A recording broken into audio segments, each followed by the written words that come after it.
For the first time since it officially joined NATO, the Swedish flag has been raised in a ceremony at the alliance's headquarters in Brussels. Both Sweden and Finland, which have cast aside their neutrality, have been taking part in the largest NATO military exercise since the end of the Cold War.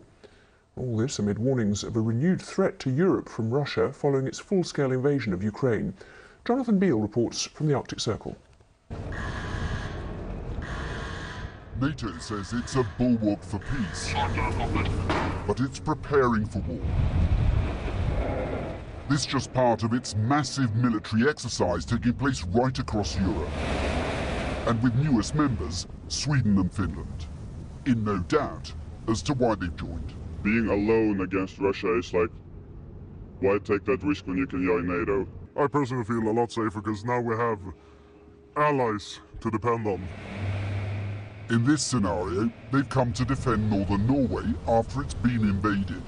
They're not calling the enemy Russia, but it is a near neighbour. The aim of this exercise is to demonstrate how NATO would come to the aid of an ally under attack.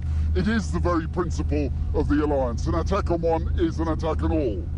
But just how likely is that? No one's saying the threat is imminent. Russia's preoccupied with its war in Ukraine.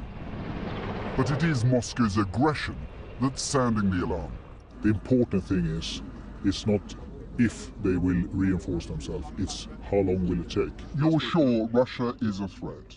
I'm sure that Russia is the threat, yes. And that we need to become even stronger as an allied country in the upcoming 5 and 10 years.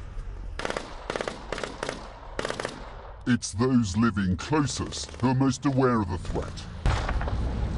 The country's now boosting defence spending, but also mentally preparing themselves for war. Both Finland and Norway share a border with Russia, and they've already strengthened their defences with a citizen army. Teachers, nurses and carpenters. They're also part-time soldiers. These are members of Norway's Home Guard, but it's no dad's army. Most are young and ready to fight.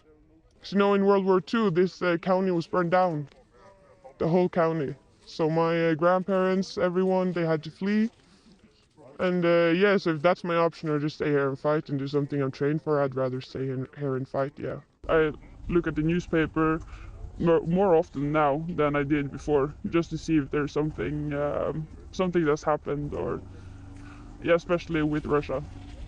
For these Nordic allies, it is now strength in numbers.